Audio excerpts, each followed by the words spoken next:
Online writers are becoming quite popular in China. Some turn their online articles into printed books, and others remain full-time bloggers.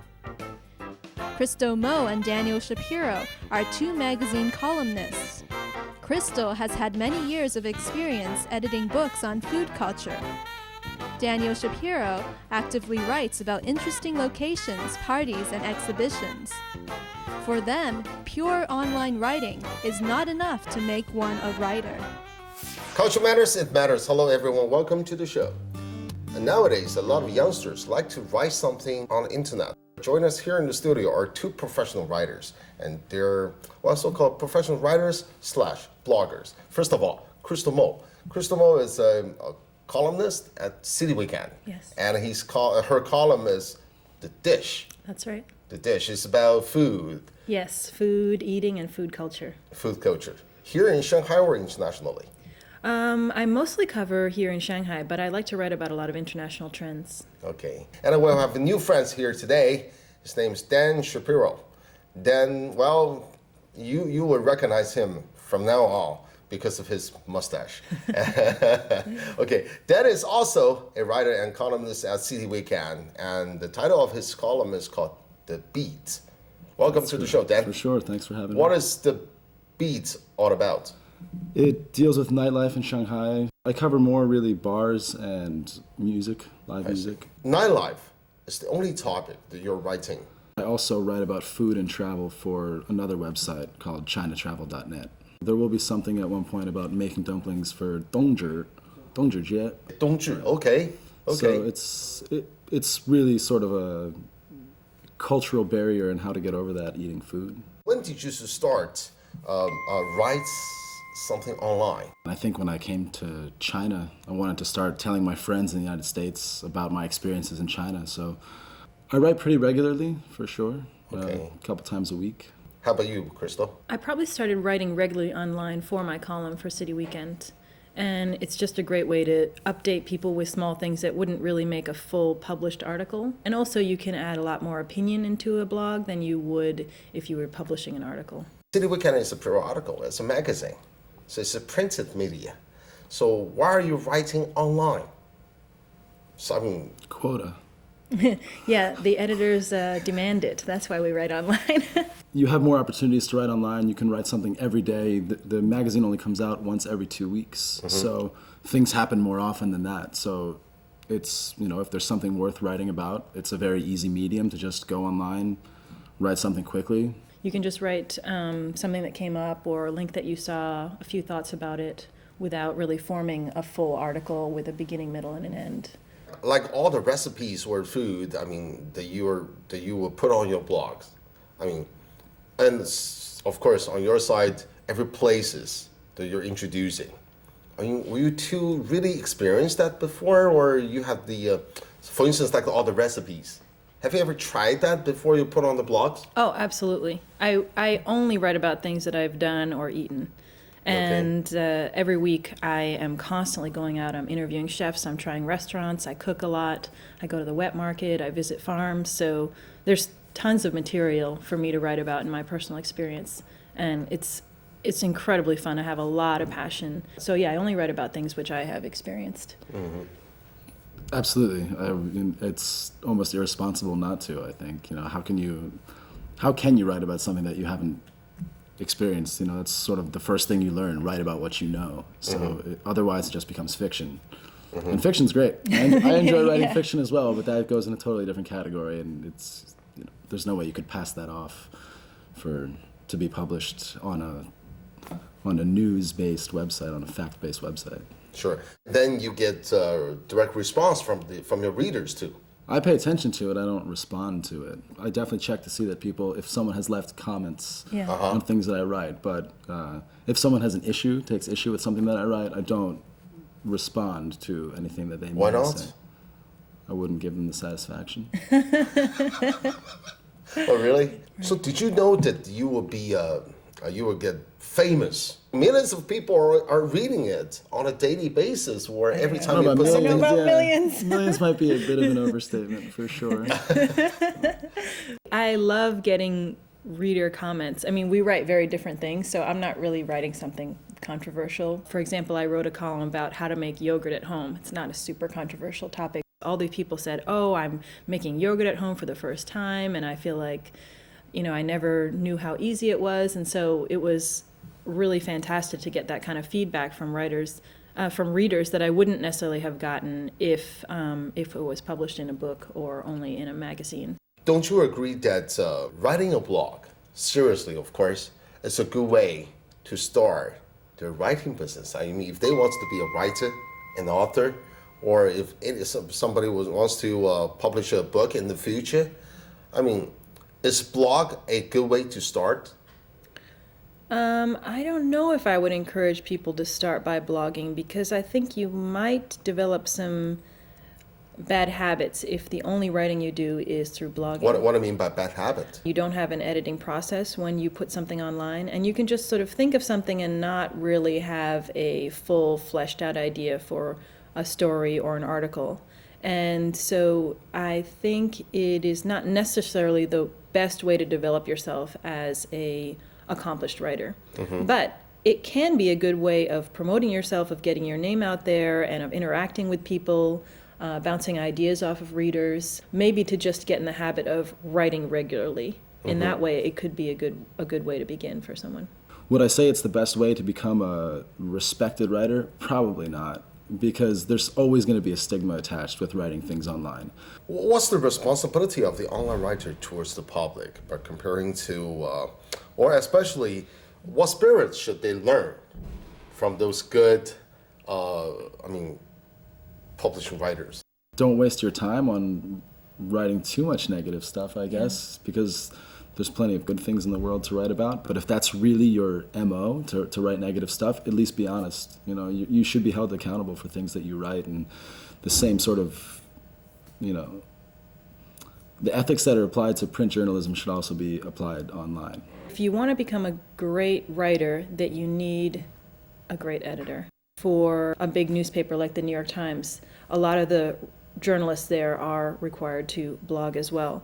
A blogger with really high intentions of becoming a good writer, the best route is to try to fit into the style and format of an established site, because that also takes a certain amount of skill and discipline to write in a certain style.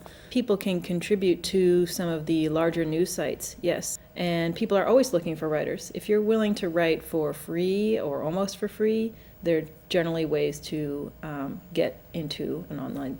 Oh, really? Be published online, yeah. I see. I'm so curious because you're introducing nightclubs or places, that people that can hang out in the evening or something, and you're writing restaurants, recipes, and so forth. It could be very commercialized, actually. Yeah. So, why would you believe that people will trust everything that you wrote on your blogs? So let's talk about that after the break. In China, it's become very popular for people to publish online. I don't feel the need to put that online. The people that I need to tell what's going on in my life, I'll just give them a phone call or write them in emails. Because I'm not promoting any brand or any one restaurant.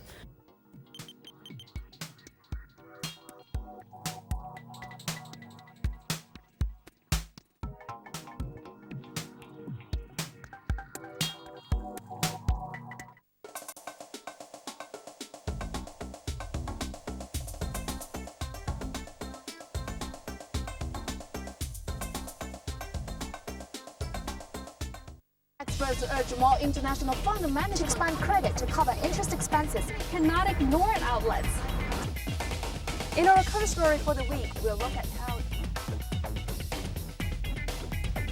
From Standard Chartered Bank. Hi there, Sean. Hi, Chi. And with that, we come to the end of this edition of Biz Time. Your weekly guide to the business world, 7:30 p.m. every Saturday on ICS.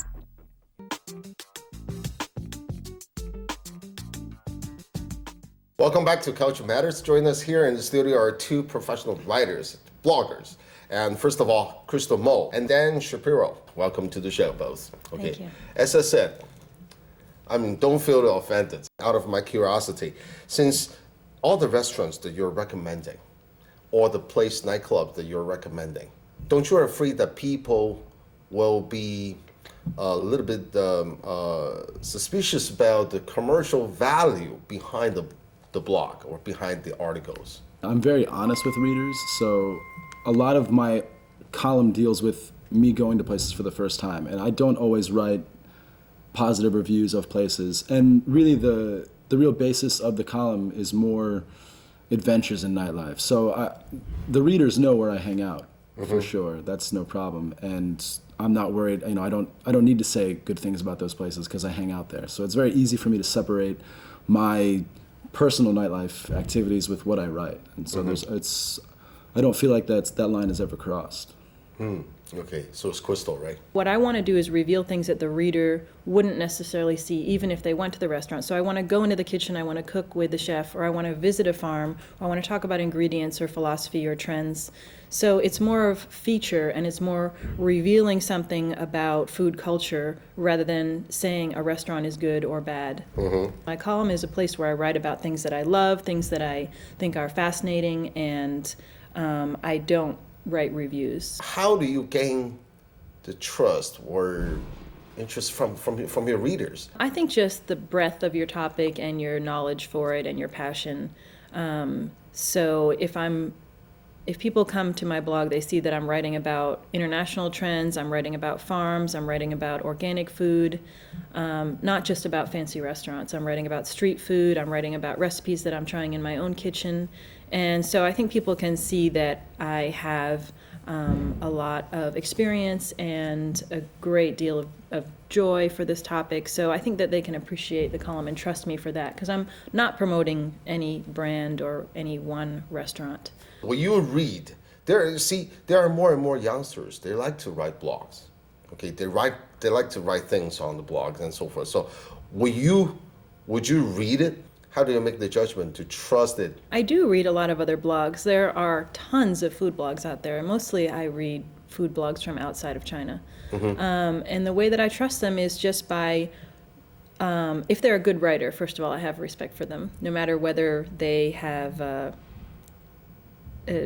great breadth of knowledge. I really enjoy reading good writing, humorous writing. So I have respect for people who write regularly, who are strong writers. And the way they gain my trust is just by sharing really interesting either experiences or great craft in the kitchen, an interesting background, great point of view. Do you read, novels, essays, besides those travel or food blogs? I haven't actually read any made for online novels online, but I have read many books online through large websites. Like there's one called the Gutenberg Project, which puts hundreds of thousands of books which are out of copyright online. So I do download those books and I You mean read ebooks? them. They were not written for ebooks, they're the classics. Okay. The quality of online writing for books in English, I think, is not as high as that in Chinese. In China, it's become very popular for people to publish online, and there is a way to make money for online writers who are publishing books online. While in the States, it's still more lucrative to publish a book in book format, and you maybe have more trust from young readers in China to authors who are publishing online. While people in the States still think a book published online hasn't been through the same rigorous editing, it might not be the same quality, and they're not willing to pay for it. I think that a good blog has a theme, you know? You were mentioning food blogs. That's interesting because it has a topic to it. Or occasionally I'll read music blogs. There's a topic. But blogging today has just, the Dan Shapiro blog or, the Sammy blog. Is it really that interesting, I don't think that's news, and I don't feel the need to put that online, The people that I need to tell what's going on in my life, I'll just give them a phone call or write them an email. People meet each other through internet. That's a new way to get to communicate with the others. How many people really feel the need to be responsible with what they write? Serious journalists, I think, look down upon bloggers because, maybe it's just the medium, Or maybe it's the attitude of the writer. Maybe from an experienced writer or a blogger, so maybe we can get some tips or recommendations after the break. So we'll be right back. You have to look at the screen for hours and hours. It will ruin your eyes. Shakespeare, I can read the same paragraph over and over again. That's So true. I think most of the works of Crystyl are not very long. It won't take you long to finish reading one of them.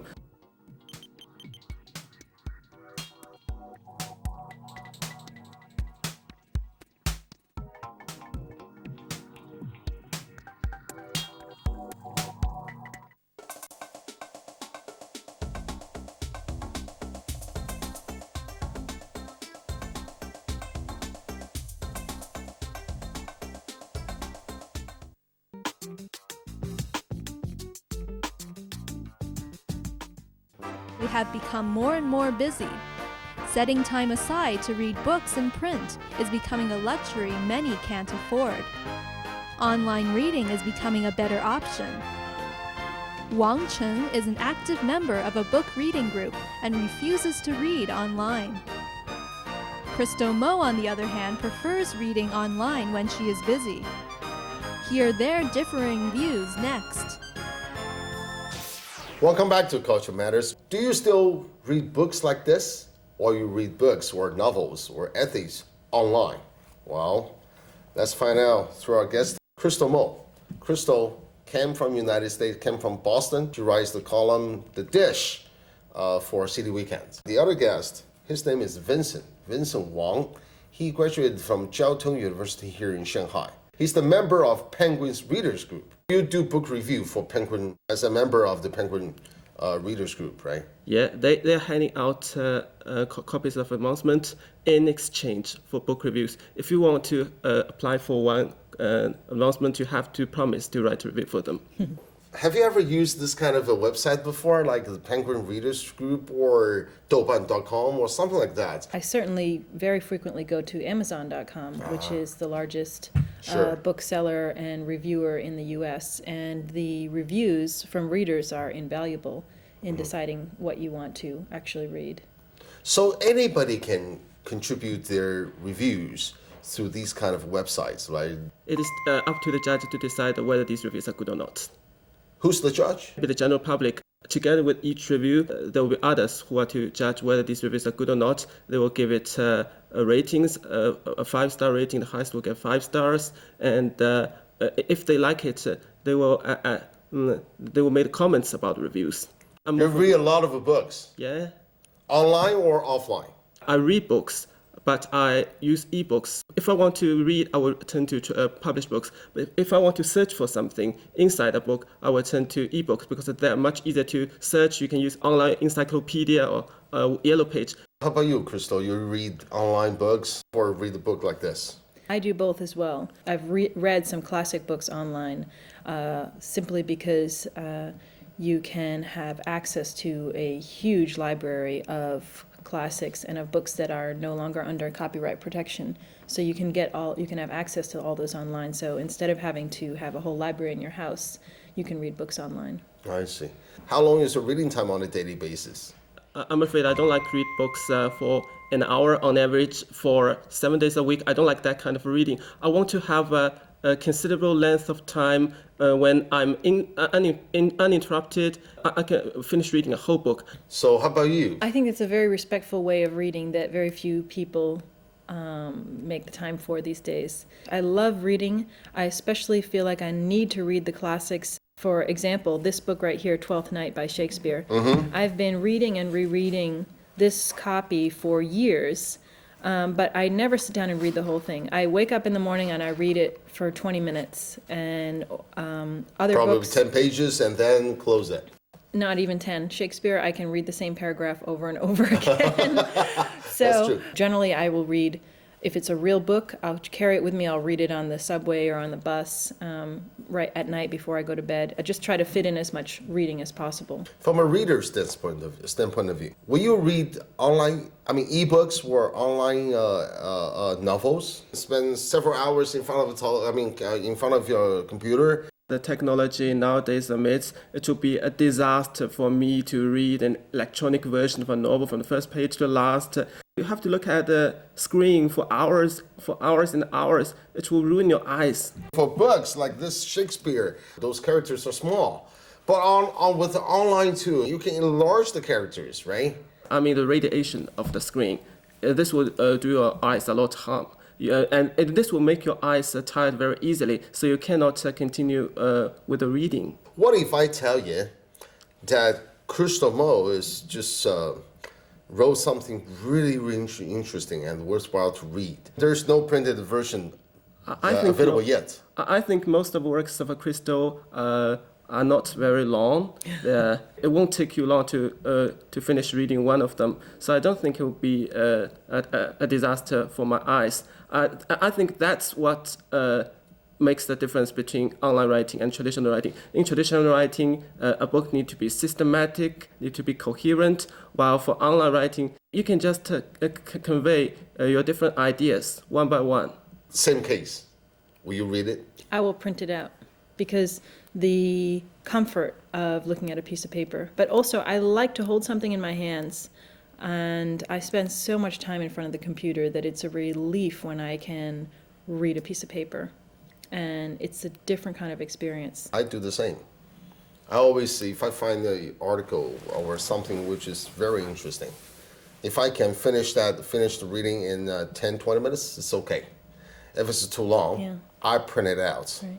And read it. Yeah. Will you print it out and read it, or you just forget about it? I mean, I don't read anything from online. I don't read anything from computer or from internet. Don't be too so absolute.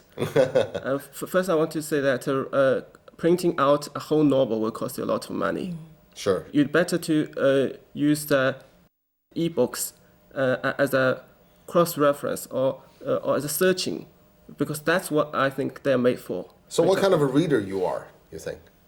I think I'm not attached to any particular kind of books. Okay. I like to read usually older classics. And for newer books, I usually read things that are more practical for involved with my career. So there'd be food topics. Is there any books, I mean, that you would never expect them to go toward a online version or electronic version? I firmly believe that children's books are one example of something.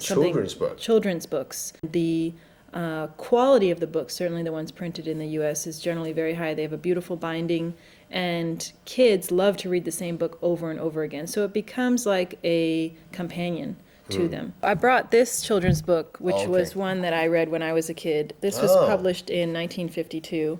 1952? And, yeah. You still kept it? Absolutely. The experience of holding this book, it even has a smell. You can smell the paper. Yeah. And looking at the pictures with my parents, with my brother, there's a lot of memories attached to it. Yeah, it's a very rich experience that up to now no computer could replicate. But there are other books. It's a book of restaurant reviews, which I have contributed to every year. It comes out each year, so it's updated. This type of book would fit very well in a digital format because it would even be easier because the index would be more searchable. You could organize things according to price or according to